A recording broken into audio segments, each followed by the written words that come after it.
Hi everyone, this is Dr. Rajest Khade. I am the official SMAART trainer for India, and here we are today at SMAART.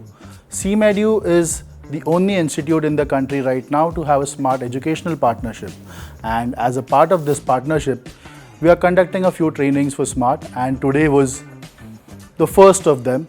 Obviously Johnston has already taken some prior trainings before, and that was really helpful. My experience here today, I would say I really had a good time because I was not spending time on the trivial things. They were already being taken care of. During this training today, I really liked the the knowledge level of the students here, being, considering these are from SEM 2 and SEM 4, right?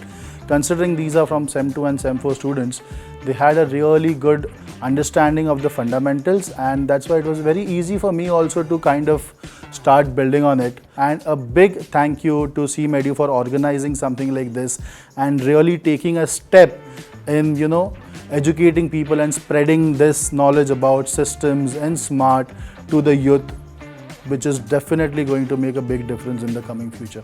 So thank you SMAART for doing it.